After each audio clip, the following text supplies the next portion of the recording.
What's up, everybody, and welcome to another edition of the Links to Locks podcast. I'm Jason Sobel from GolfBet here at TPC River Highlands, just hanging out by the driving range on a Tuesday afternoon, getting ready for the Travelers Championship. Along with me, as always, Ben Everill from the PGA Tour. We're going to break down our 18 favorite bets for this week's event. Benny, are you ready?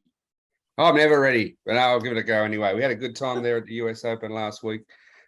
Sensational stuff there from Matt Fitzpatrick to get it done. We had a few right in there, a few not so right, but I think we did okay. And now we're off to the Travelers where, anything can happen. That's the thing. This tournament has got low vibes out there on that course. So usually one of the players is look who's 5 or 6 back going into Sunday and maybe have a little, have a little play there. But it's always exciting. So I'm looking forward to it. One of my favorite events on the schedule. I lived here for a long time. I've gotten to know the people that run the tournament very well over the years. So this is one of my favorites. It's great to be back here. So let's get to it. 18 bets, 18 holes. Benny, you are on the tee. All right. As always, I'll give you a winner. One of my winners first up. And I'm going to a former champion. I'm going to an Aussie. I'm going to Marc Leishman plus 5,000. Look, I haven't got him as my first pick, which obviously comes later in the podcast. But Leish, just talking with him a little bit over the US Open, he was finding some stuff. I think he's just close to really clicking now. Look, he probably needs another session with Dennis McDade, his coach, ahead of his trip to the UK for the Scottish Open and the Open Championship St Andrews, where I think he'll be at his absolute best. But he has a level of comfort there at the Travelers, and he was saying all the right things, especially the right things about having beers, having a good time, having, those are the things that make Marc Leishman play good golf when he's in that frame of mind. So as my second pick, if you will, for outright, Marc Leishman, 5,000. I did see what he said last week. I really liked it. He said, hey, if I play well, I have beers to celebrate. And if I don't play well, I have beers to drown my sorrows. Either way, I have beers afterwards, which I think is a great way to look at how you go about golf. All right, second hole. I am also going with a guy that I like outright. I don't love him outright. I just love the number next to his name. He's a guy that fits this golf course. He's played well here. He's going to have to play better than he's played recently, and that's the reason why his number is so big. But Webb Simpson with some serious win equity at 80-1 in some books. Again, I saw that number, Benny, and I thought, boy, that's about 30 points higher than I might have thought he'd be. And so anytime you're getting a discount like that, you try to get after it. So I won't have a ton of Webb Simpson, but just based on the fact that, hey, I like the number, so I'd be kicking myself if I didn't go after it. Yeah, good one, mate. And again, another guy that showed some good glimpses last week, right? All right, well, third hole for me. I'm going to go to another guy that's produced some excitement around the times in previous years. I didn't mind that the 400 I saw at a top 5 for Jordan Spieth. I think that, again, another guy who wasn't really in the picture last week, but that'll fire him up. And he returns to a place with good vibes and good feelings. There's something about that place. And you would know more because, as I said, you grew up in the area. You would know how it is. But guys who have done well, they tend to just, have their moments there and keep doing what they do. And I just... Again, mostly feeling, but I saw 400. There's 4 or 5 guys in front of him on the board there. I think Jordan will be in the mix. So plus 400, top 5. See, I like that play. I like where you're thinking, but I'm going to go just a little more conservative, but a play that has, I think, a lot more value. I'm also taking Jordan Spieth. I like him this week. I think I always like a player who wasn't feeling 100% the previous week, then gets healthy, sort of gets his second win. Sort of feels like, hey, now I get to play golf and actually feel good. Wow, This is great. I like this. So I like Spieth. We know it's a good course for him. I've got him, I believe it's plus 275 on DraftKings in a 5-ball to beat Xander Schauffele, Seamus Power, Keegan Bradley, and Sung Jae Im.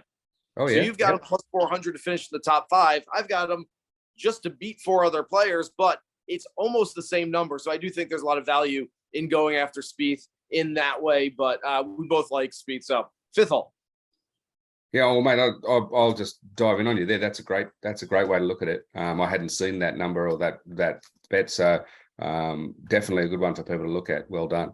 All right, so I'll go to another chalk guy, if you will, for a top 10. Not a huge number. I feel like though he's potentially rounding into form. What's weird is I don't necessarily see him usually as being the birdie blitz guy. But I guess what I'm looking at is I see Rory at the top, I see Scotty Scheffler at the top, I see Justin Thomas at the top of the board, and clearly all of those can win this tournament. Are you going to go after the same guy that I'm about to say right after you? But I know, or maybe not. I'm going Patrick Cantlay. Yep. Patrick Cantlay, top 10 for me. Yeah. It's plus 140. It's not a huge number, but it's the type of thing that could give you your bank for the rest of your bets, right? The other three were right in the thick of it last week that are above him on the board. Can they win it? Of course they can, but there's always a come down for some of those guys. And we talked about this after the PGA, and two of the three happened that they missed the cut. Thomas missed the cut, and was it Zalatoris missed the cut in the following week, whereas Mito held on and didn't. Like, looking at those top three on the board, sometimes the play is have a pick at one or two of them to miss the cut rather than make it. I'm not suggesting that that'll happen, that's definitely going to happen. It's just one of those things that tends to happen with guys who've been right in the mix of a major up to the end of it. So, Benny, I've got it here. We say this at least once a week on the podcast. Yeah. You and I do not talk. In fact, you and I were not only didn't talk about this beforehand, we're scrambling around. I think we made our picks for the pod a minute before we got onto this actual recording. So we had no time to tell each other about our picks. I have for the 6th hole, Patrick Cantlay. But I have him for a top 5, not a top 10, just because, you know why? I'm a more daring gambler than you. I like to take more of a chance than you. And so, no, I think it'll be a good week for Cantlay. If you look at what he's done outside of the major championships, first at the Zurich, second at Harbour Town to Jordan Spieth, lost in playoff, third at the Memorial Tournament. And last week wasn't bad. 1 under on the weekend, finishing a share of 14th place. This is a place where he once shot 60 in the second round as an amateur. I've been ever since then. I'm like, Patrick Cantlay is going to win this golf tournament someday. I think it very well could be this week. I'll be on him as a top 5. All right, 7th hole.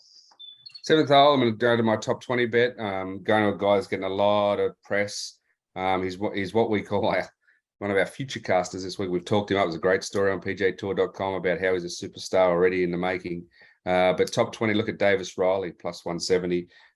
This is a week that literally people at the tour, as I said, had foreshadowed ahead of time that this could be his breakthrough week. And do we hit on that all the time? No, but it would surprise people out there how many times the guy that we put ahead months in advance for certain weeks to talk about and give the public some information about them do play really well. So I'm just going to go with the 170 at the top 20 for Davis Riley to continue his great rookie year. Yeah, I told you you're conservative. I'm going to wait to give you Davis Riley later on in the podcast. Hint, hint, hint. All right, I'll get to the 8th hole. And I have a feeling I'm going to mention a name that you're going to talk about later as well. But two guys who I talk about every single time I think they play, but I'm just firing top 10 bets on them because I think they're undervalued on a weekly basis. Aaron Wise and Keith Mitchell are really, really good. They are going to do good things. When they play golf, they play really well. Look, at some point, we're all going to figure this out, but these are guys that on a regular basis, when I see them on the board, I bet them. I'll go for top 10s, but sprinkle them all over the place this week. Yeah, love it, mate. Yeah, I might get to one of those guys a little bit later. We'll see how we go. All right, I'm going into the end of the turn, the ninth hole for me. I always like to throw out a long shot, as you know, and my first long shot that I'm looking at is, surprise, surprise, an Aussie, but Jason Day, 80 to 1 to 100 to 1, depending on where you look. Travelers has always been a place where Jason's had a crack and had chances to win. Is he the same guy as back in those days? No. But does he have it in him? Yes. We saw recently at Wells Fargo, another course where he'd had success. He put himself in position to win. He didn't play last week at the US Open. He's rested from that. He's apparently, feeling well and feeling ready to go. So again, I know he's going to win on the tour at some point again, and this could be one of those weeks he comes out and surprises. So I like the idea of getting on him at long odds at places that he can potentially has a good vibe at. So long shot, Jason Day, 8,000 to 10,000, depending on where you look. All right. As we make the turn, I'm going to get some of the famous Connecticut pizza here at the turn. You might grab a hot dog or something, whatever you're doing. But tell the folks out there about PGA Tour Pick'em Live. Yeah, PGA Tour Pick'em Live, where you get on and make essentially picks for winner, top 10, top 20. It's essentially replicating betting, but it's free. And you can have a crack at winning up to $5,000 worth of prizes. You want to obviously, you can make changes to your picks at any stage. You get the points based on the odds when you lock them in. When the markets are open, you can change your picks, but you get whatever the odds are at the time. So you start with long shots, you try to get them at their best value. And with that said, that's why I like the look of someone like Jason Day, as I said, at 8,000. I don't know where else to go sort of further down the board this week. That I saw like Anaban Lahiri was 150, Sahith Theegala 150, Patrick Rogers still 150. Out of the field. Don't go Patrick. Okay. There you go. See, I've just missed that. Otherwise, that would have been a brilliant one. Yeah. Guy who'd done so well. But look at the guys in the 80 to 150 range that you think that can put up a lot of birdies, and that's where you go with your PGA Tour Pick'em Live first pick. Or if you think it's going to be an outright win by, straight wide or wire from some of these guys near the top, like if you think Xander's going to get it done, you might not get him better than 20 to 1. So lock him in at 20 to 1. All right. Well, with the 10th hole, as we start the back nine, I'm going to go with a guy that I love for PGA Tour Pick'em Live. I'm picking him for a top 20 here, but I honestly think that's too conservative. I'll have him some other platforms as well. But Brendan Steele has been playing some great golf. He is. I saw a stat from my buddy Will Haskett, who I do some SiriusXM PGA Tour radio shows with, and Will said over the last X amount of, whether it was 24 rounds or 2 months, whatever it was, Brendan Steele was leading the PGA Tour in strokes gained, tee to green. He's also finished 9th at the PGA Championship, 10th at the Memorial in his last 2 starts, 7 top 25 finishes here at the Travelers Championship, and he's one of these course horse guys. When he plays well at an event, he usually plays well year after year. He also, good dinner companion, picked up the tab on Monday night when we went out. So I owe it to him to at least put a little money on this week. I love it. I love it. All right, well, I'm going to move to the top 40 marker, where that's where I had some success last week. I don't know if you remember, but like MJ Daffy that we got in there, who did well and finished in the top 40. And then, of course, my mind's gone blank. I had Keegan Bradley in there. They did a lot better. I should have gone harder on those guys. He clinched that top 40 for you. Yeah, well done. I'm going to look for a plus number because a lot of the guys I like are in the minus, obviously, for the top 40. But I found one at plus 100. Obviously, Jason Day's 100, but we've talked about him earlier. You can look at that. But I'm going to go with Mackenzie Hughes, the Canadian. Again, another guy that's been sort of finding himself up near the top of leaderboards during tournaments, but hasn't closed necessarily the deal or got there right at the end. I have a feeling this could be another week like that for Mackenzie. He's got a sniff of the International Presidents Cup team with all the sort of turmoil going on, especially how deep will that team be? We don't know. We're going to see. But he sees it as a massive opportunity, and I know that he's going to look at it like that and go hard after it. So I was looking for a plus number. I got a 100 on Mackenzie Hughes, top 40. Speaking of turmoil, I'm going to go after a player here who apparently was pondering leaving the PGA Tour and going over to LIV. And from everything I'm hearing, he's made the decision to stay with the PGA Tour. I think that frees him up. He's a very popular, at least in my circles, first-round leader play because he tends to play some really good golf, get off to good starts on Thursdays. Harold Varner III, I feel like probably half the pods we've done this year, Benny, I'm throwing HV3 out there for an FRL, but I do like him to go out there and play some good golf with maybe a little weight off his shoulders now that he's apparently, reportedly, allegedly, theoretically made a decision. Okay, yep, good. Well, with my FRL, I'm going to go in with a little bit of a head knowledge of a guys that I know are starting early on Thursday. And so with that, I'm going to look at some chalk, and I'm going Xander Schauffele 3,000 after getting an early morning tee time to be your first round leader. Other chalk that you might want to consider if you think they've still got the gas in the tank for first round leader are Rory, Webb, like you said, Justin Thomas, and Kevin Kisner. Are you just reading off the morning tee times? I am reading off some featured groups. So we have some Tony Finau action, some Sungjae Im as well. These are the guys that I expect to see in the morning for sure. Yet to be approved in about 2 hours time, but My understanding is that those are the chalk that you might see on Thursday morning. With that, I think Xander at 3,000 might be a guy that could go out and shoot a low one early. Speaking of Tony Finau, I have no Tony Finau this week. I can't figure out Tony Finau on a weekly basis, which means Tony Finau probably wins this week. So there you go. I don't know. How's that for some analysis? We go to the 14th hole. I'm going to go with a matchup here. Guy that played really well last week, his really first major championship title contention, finished in 10th place. He's played well here in the past. Joel Dahmen, I was looking for a place to play him. Minus 120 in a matchup against CT Pan. Feels like a really nice play there. I usually like looking for even money or plus money in matchups, but I don't mind a minus 120 play on a guy who's obviously riding a little bit of momentum right now. Okay, mate. Well, my matchup of all matchups is the guy I went with earlier in Cantlay to essentially be the cream of the crop of that sort of the top five, where Schauffele, Rory, Thomas, and Sam Burns, I think it was.